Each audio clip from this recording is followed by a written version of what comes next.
Good morning, everyone. I had to restart this video because it was messing up for a moment, and I was still at the initial stage of driving down the street, so I didn't think too much of it.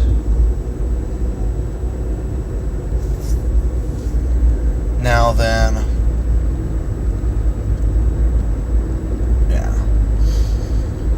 Now, I do need to bring a few things to the front right off the bat.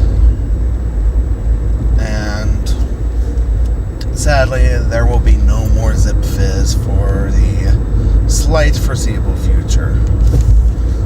Instead, I am using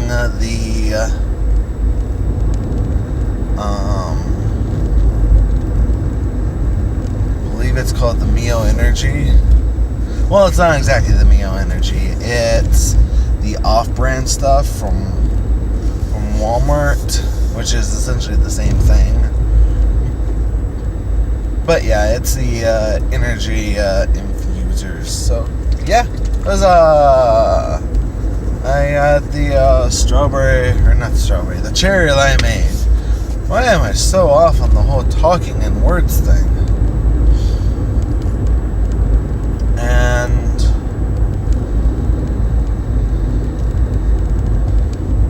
yeah, hello everybody. How's it going?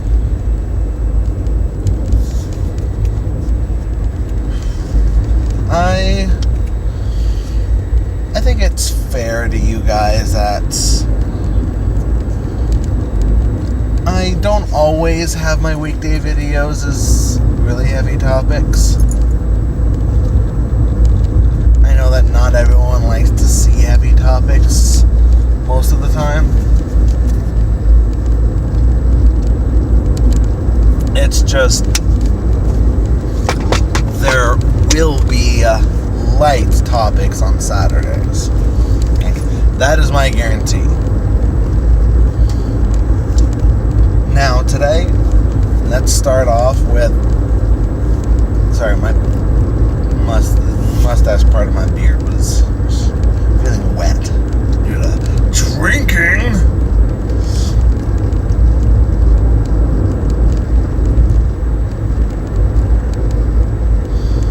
Anyway, yeah.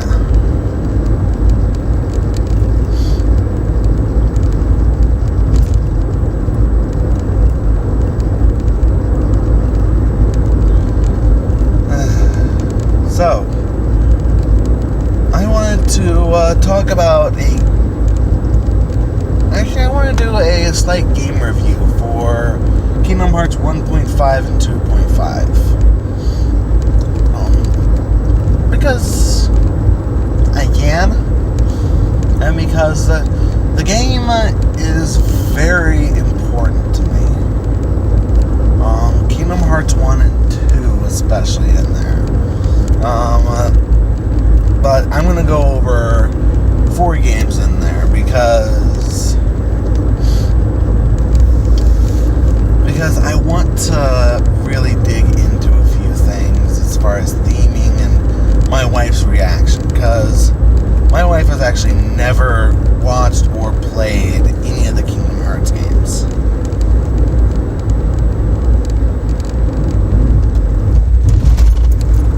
So now she's able to watch and enjoy them along with me. And that was actually my not my Christmas present, not her Christmas present, my parents' birthday present to her. She had said that she had never played any of the Kingdom Hearts games. So I had my parents get it for her, and she's not huge into actually playing games anymore. She still plays some, mainly like Pokemon and Star Fox. But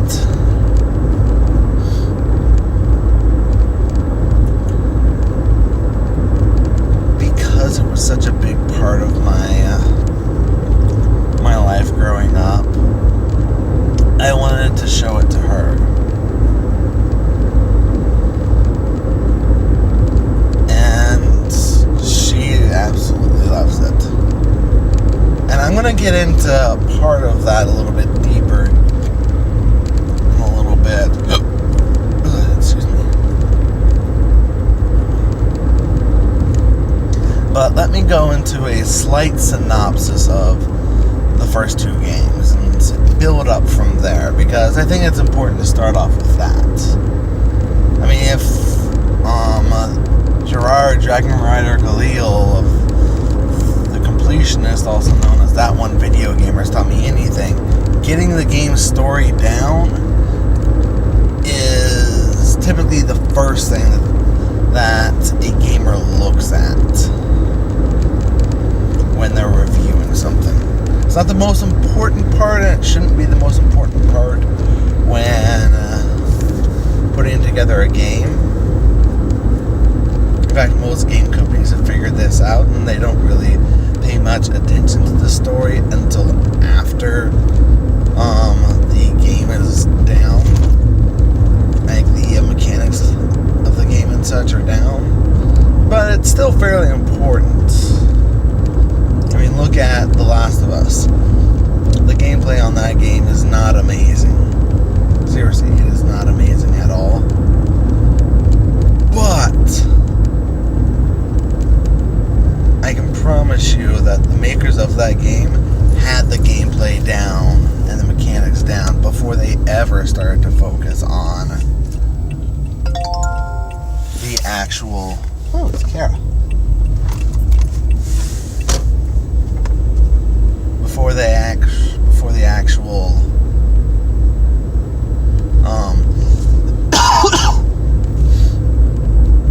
before the actual story was really focused on. There may have been some like parts where they were like, okay, well, this is what we want the story to be about. Does this go into the gameplay at all? And yeah, I mean, it's a beautiful game in every way. Over 150 Game of the Year awards. I didn't even know they had 150 Game of the Year awards.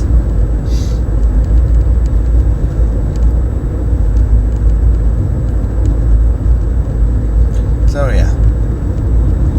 Oh, I hate having an itchy nose. I digress.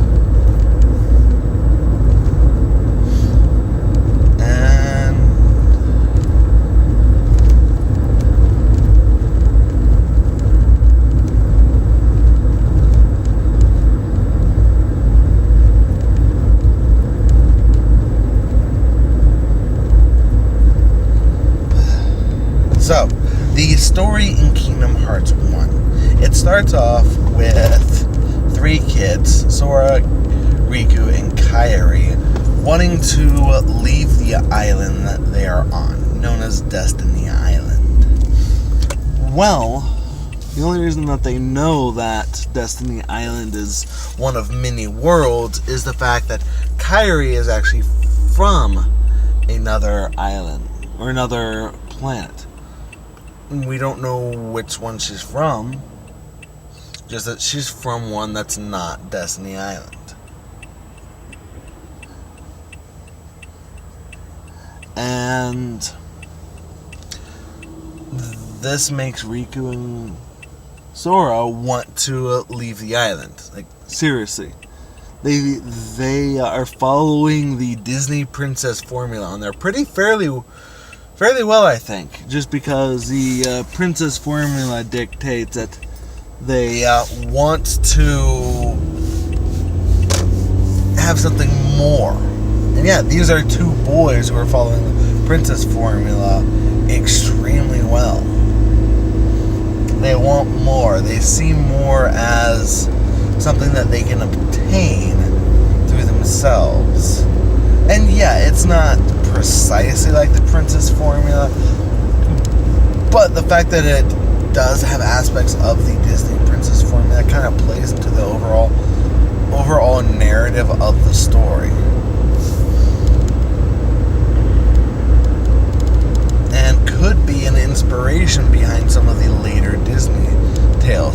as Princess and the Frog, Tangled, and even Frozen.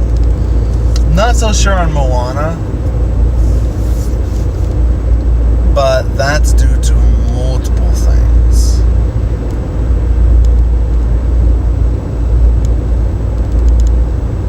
Now, that all being said, at this point, it's fairly obvious that they get off the island. Actually, what happens is the island is sort of being torn apart by these creatures called Heartless. And all three of them get off the island in different ways. We don't even know how Kairi gets off the island, per se, but she does get off the island.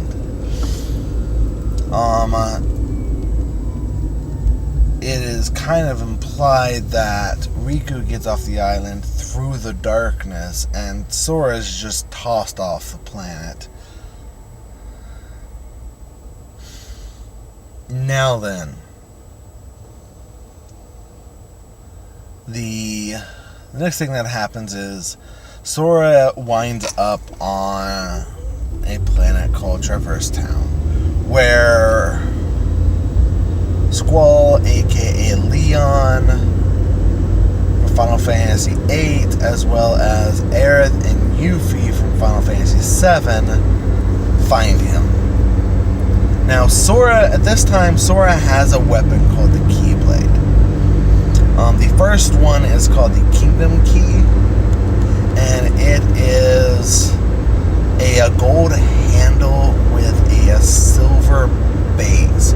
It looks exactly like a classic key does, except for a hilt at the bottom.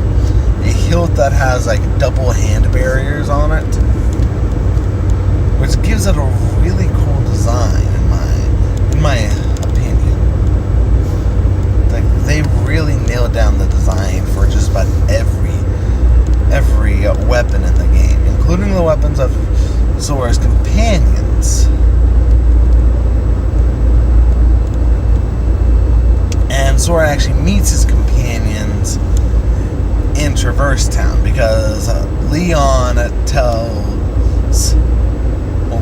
in some part Yuffie tells Sora what's going on, while at the same time Aerith is telling Donald, Duck, and Goofy essentially the same story. Like, it's a really interesting cutscene that you know, it's a good exposition cutscene. Nice little exposition dump that still keeps us interested.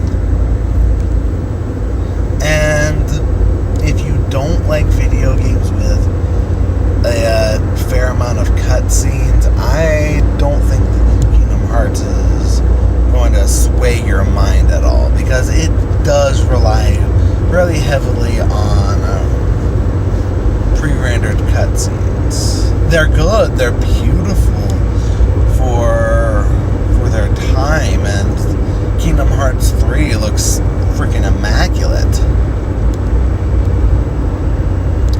But anyway, continuing on in the story, King Mickey has assigned Donald and Goofy to find the wielder of the key, aka Sora, and he wants them to travel with him as King Mickey goes to take care of the Heartless problem. Now then, the main bulk of the story happens within these worlds that are essentially watered down versions of Disney stories. You have Alice in Wonderland, Winnie the Pooh,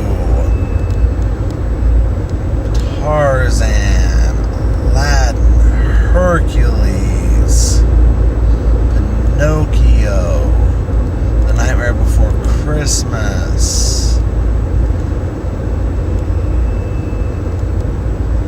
and so on and so forth. I think there are a few others in there, but that's it for the most part. You just got these Disney stories, and throughout this time you're learning about, or you're hearing things about these princesses of light, 8 Disney princesses.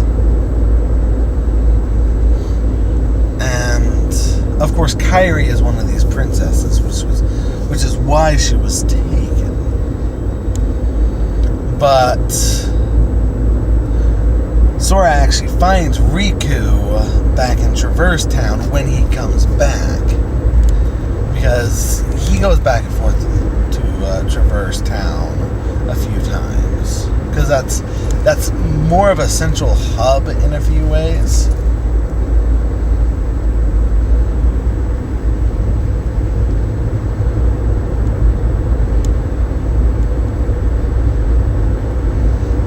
But yeah, you also come across Riku again, and you tell that he's actually on the side of the Heartless, or the people who are in control over the Heartless.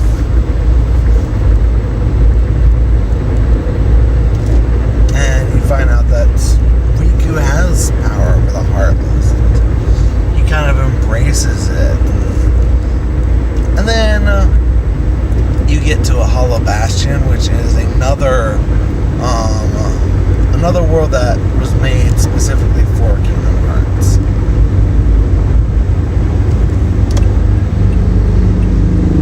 And that's sort of the last world in the game, other than the actual last world in the game. It's the last world that you have a full-on, storyline built into it. Most of them either have a Disney storyline or something else to make it interesting, like in Traverse Town or Destiny Island. But Hollow Bastion is sort of where everything's combined. It's where the main villain who was seen throughout the story is actually located. Now, it's not the final boss, and it's definitely not the main villain for the franchise, but this is where you go up against Maleficent and Riku. Maleficent, of course, from the Sleeping Beauty story.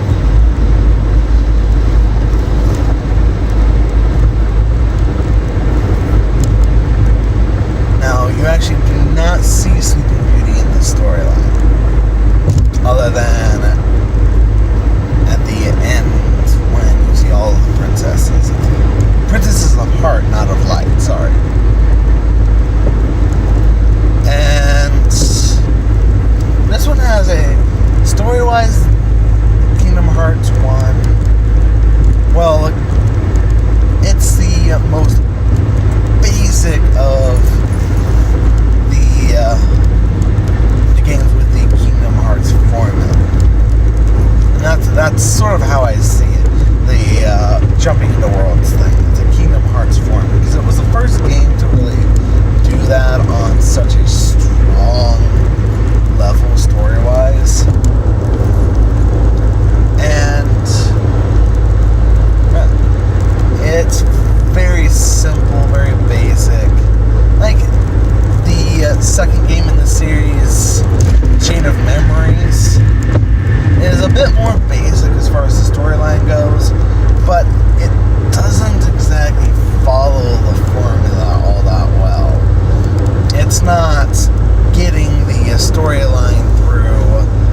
princesses. Kairi's back.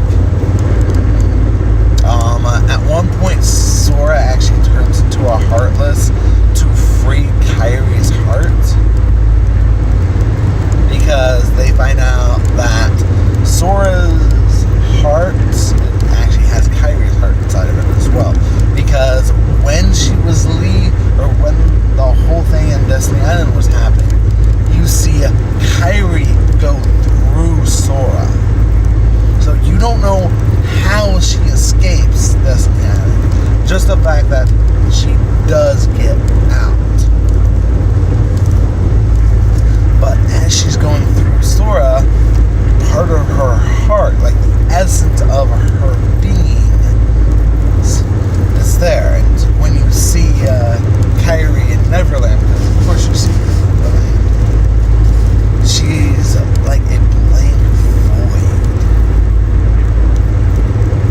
But yeah, you face Riku, go through and finish up Hollow Bastion, and then you go to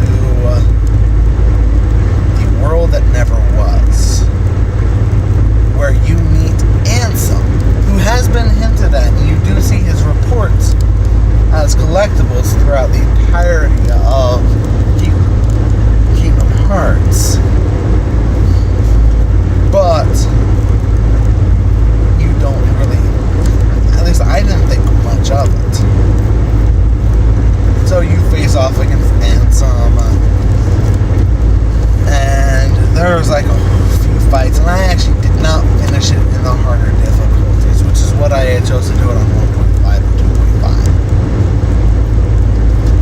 And I just couldn't do it. And I spent so much time on it that I sort of, my options were either grind or go through and start the game over.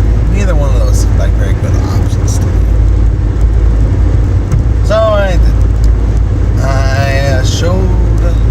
showed my wife the cutscenes on YouTube, or like the very end, because I just had one boss battle left, but I just couldn't do it.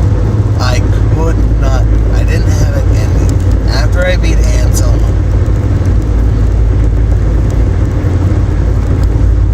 for the second time, so fight Ansem and the Heartless that kind of protects him, and then you have a battle against the first boss in the game again, just a harder version of it, and then you fight Ansem again, and then after Ansem there is this battle with this recurring boss. I think it's sort of like a protector of Kingdom Hearts or something, because in the second game you see it as well, and you actually fight it twice.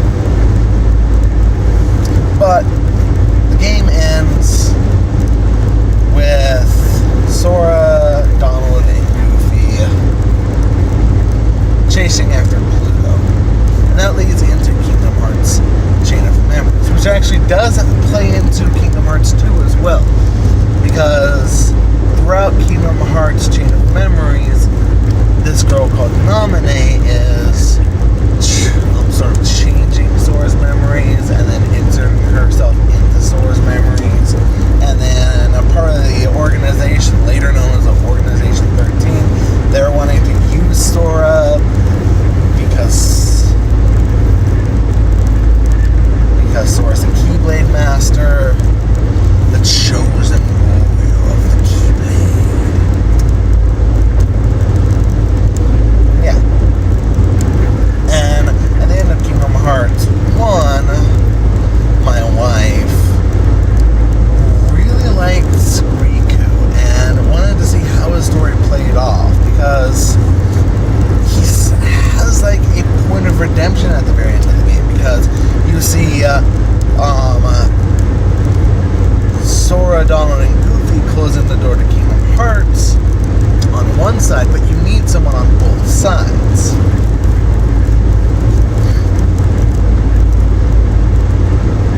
So yeah, you see King Mickey for the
I suggest if you're gonna go that route, do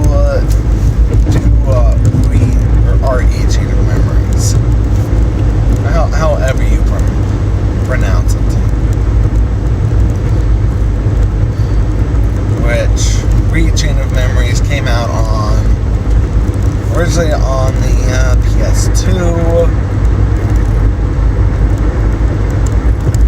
But the original Chain of Memories was a Game Boy Advance game. And that's how I played it. I played it on the Game Boy Advance. I loved it. Now, moving into Kingdom Hearts 2, after the end of Chain of Memory, or at the end of Chain of Memories, you were told that for all of Sora's memories to be intact again, Sora, Donald, and Goofy have to be asleep for a whole year. And then Kingdom Hearts 2 starts, and you start playing as Roxas.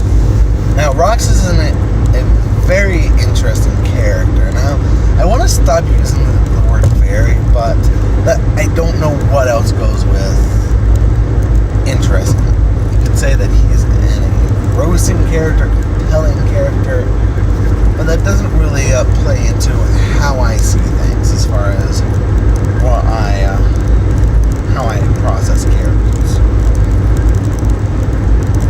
Now then, you start off playing as Roxas, and you find out that Roxas is actually connected to Sora, in so much as he and Sora have the same, or he knows Sora's memories,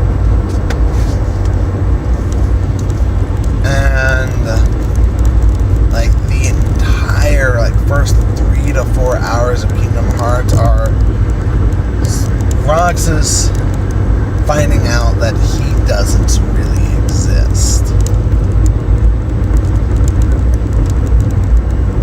And there's more to it than that. But essentially it's Roxas seeing Sora's memories and dealing with this knowledge. You find out that Roxas is actually nobody, and that his best friend Axel is trying to get him back, because Roxas is actually part of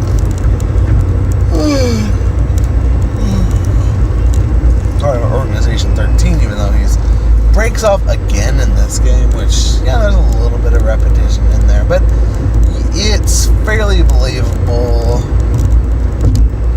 and I absolutely love how they do Roxas and Axel in Kingdom Hearts 2. And so is my wife. She really liked Axel, and I believe that everyone who worked on Kingdom Hearts 2 put a lot of heart and soul into it. Like, it's not my favorite Kingdom Hearts game. That's actually Birth by Sleep. Because I really like how they changed things up for that game.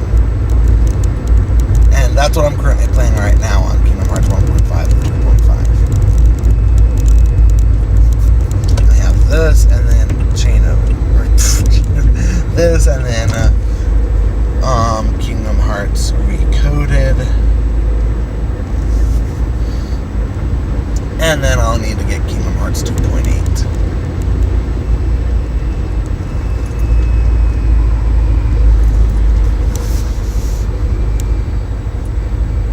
And all that being said, I'm still a huge fan of the series after all of these non-number games and added and all these remakes. But let me get back into Kingdom Hearts 2 real quick. Kingdom Hearts 2 is phenomenal. Like, the story in there is great. It's a lot better than the first in every way. Because Sora can now wield 2 Keyblades at once due to his clothes, which are magical.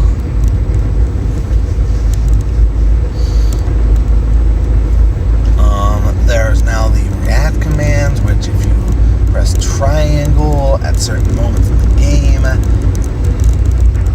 you can use these limits, but then you can also use these limits at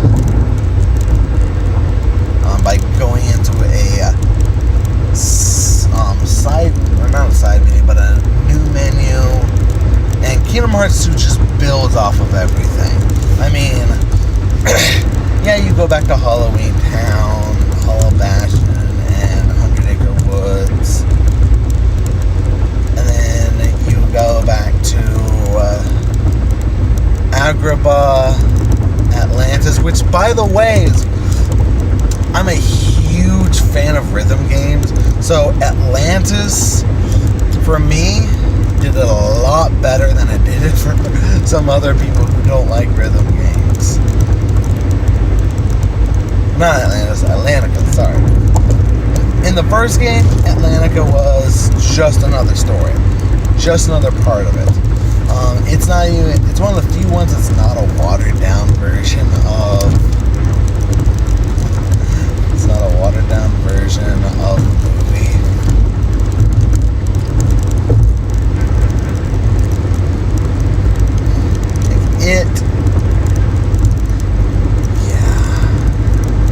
But then they do watered down versions of the 3 stories that weren't watered down versions. So in this one, all of them are watered down versions in this.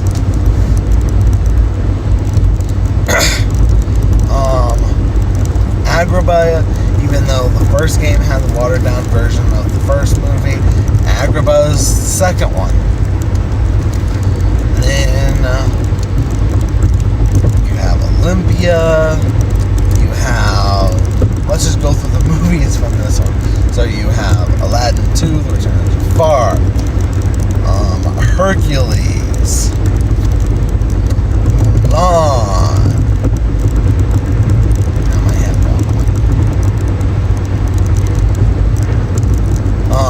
Lion King. Sheesh. There's a lot more in this game, but I can't remember it right off the top of my head. I'm sorry. Like, the only one that's not a watered down version of anything is the 100 Acre Wood. It still has the same feeling as Winnie the Pooh, but yeah, it's not really watered down for the sake of the story. It's separate, yet not. And the game's still fantastic. Like, in Kingdom Hearts 2, the main part of the storyline is that these people called nobodies, which are actually, so when someone turns into a Heartless, it's more than just a Heartless that's made. Because Heartlesses actually do have hearts. Trust me on this. The Heartless are the ones who still have the hearts, but they're kind of like missing the ability to use them. Like a dark version of their hearts. Whereas the nobodies remember what it was like to have hearts, but they don't really have it.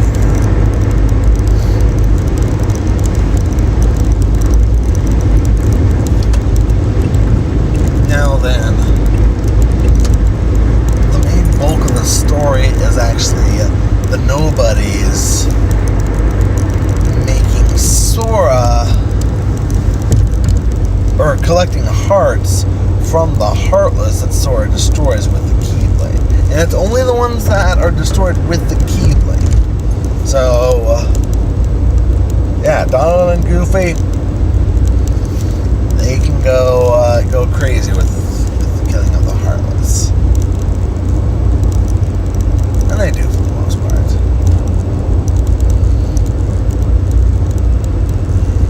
But then, it's also Sora, again, trying to find Riku and Kairi. And Kairi is actually back on Destiny Island at the very beginning of the game. She's forgotten about Sora, but then she remembers him, and so she's out to find him as well. And then Axel still just wants his best friend.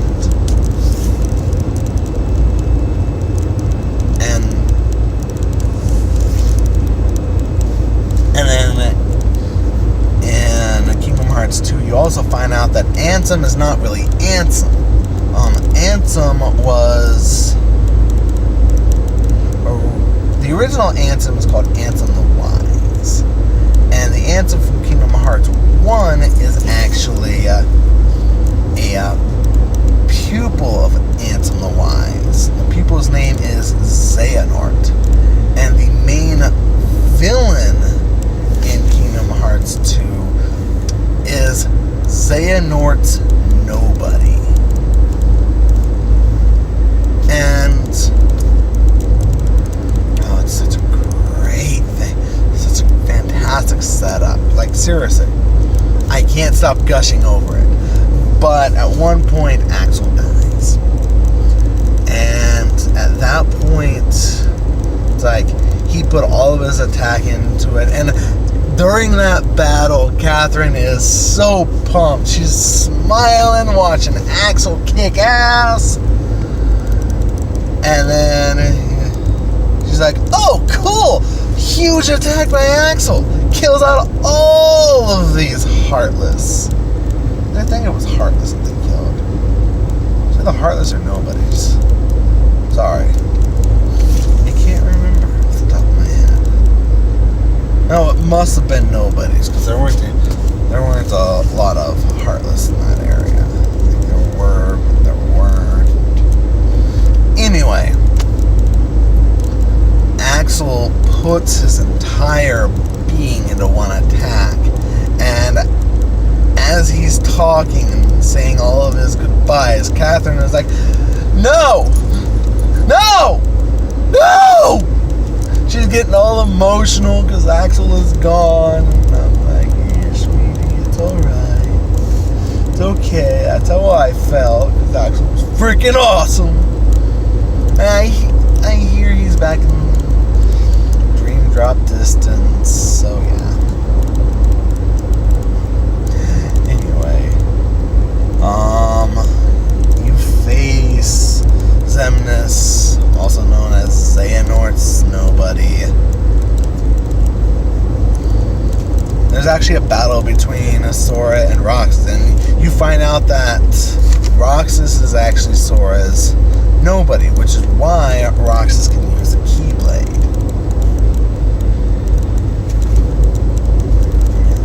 And there was one other game made after Kingdom Hearts 2 that was that got more into Roxas and Axel's relationship, but I don't really like that one. They brought in a new character who could also use the Keyblade, just served no purpose. She was retconned in and then retconned out in the same game. Yeah. But the end of Kingdom Hearts also gets Kairi back with Sora, and Riku back in there, and you find out that Riku actually consumed, like, he let the darkness inside of him take hold. And he actually took the form of Xehanort's Heartless, which is technically who you fought in Kingdom Hearts 1. He was already like his own Heartless. Yeah, sorry, itchy nose. Terribly itchy.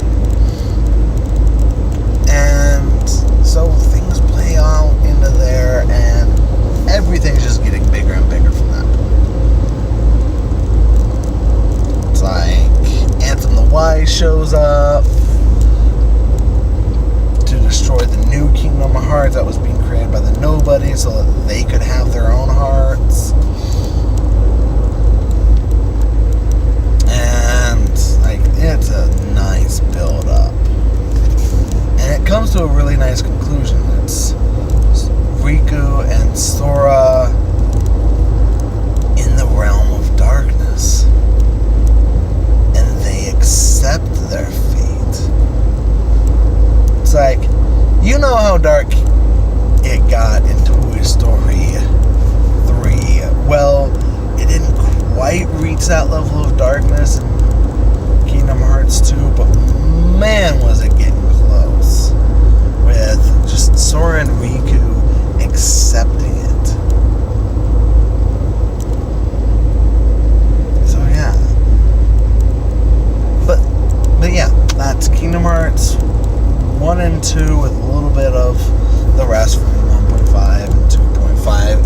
including Birth by Sleep and Recoded. And there is no way in hell you will get me to play 365 over 2 days. No. No, no, no. A lackluster story, generic gameplay. Like, if any of it was worth salvaging, it would be the parts of the story that just had Sora and Riku, not this new character that they created, who is every essence of Mary Sue. Anyway, I'm going to leave it there for now so that y'all can just think on this for now. There's a lot of great theming in this game that I want to get into tomorrow, because here's a 2-part video, because I don't have enough time to get into it now, and I want to do due diligence to this, because there's fantastic theming in the first game, and then it builds it up more from there. Anyway, I'm gonna leave off at this point, so thank you all for watching, and I'll see you in my next video. Bye-bye.